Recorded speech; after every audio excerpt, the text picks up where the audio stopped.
The Tale of Jolly Robin, Chapter 16. Jealous Jasper Jay. The feathered folk in Pleasant Valley were all aflutter. They had heard a strange tale, the oddest tale, almost, that had ever been told in their neighborhood.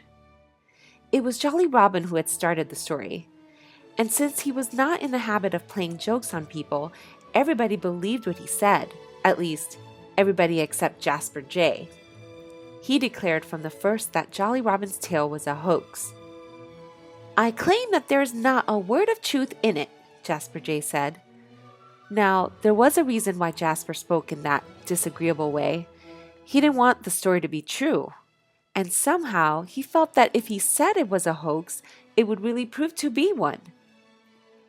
"I know well enough," said Jasper, "that there's no golden bird in Pleasant Valley, and nowhere else either."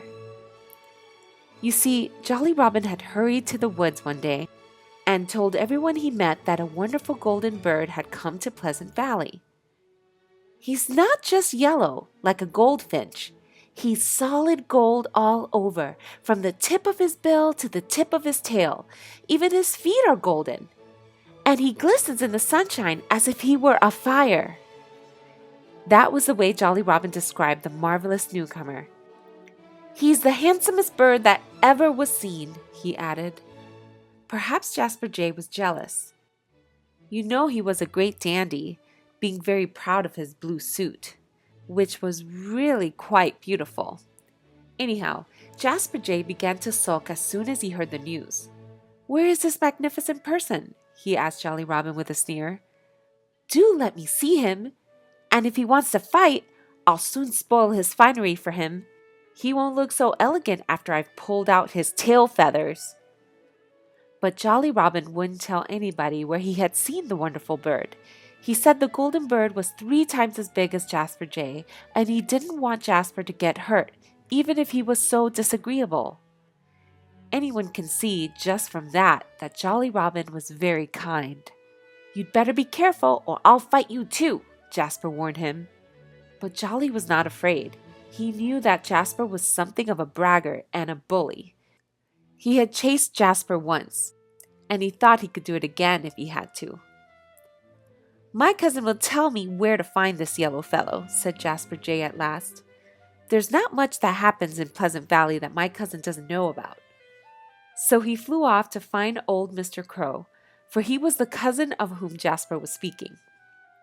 Jasper found Mr. Crow in his favorite tree in the pine woods, and sure enough, the old gentleman seemed to know all about the golden bird. But like Jolly Robin, he refused to say where he had seen him. To tell the truth, Mr. Crow had never set eyes on the strange bird, but he did not like to admit it.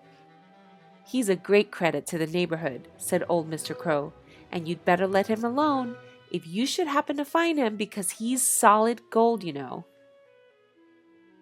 And if you flew at him and tried to peck him, just as likely as not you'd break your bill on him. He's so hard." Old Mr. Crow's warning, however, had no effect at all upon Jasper Jay.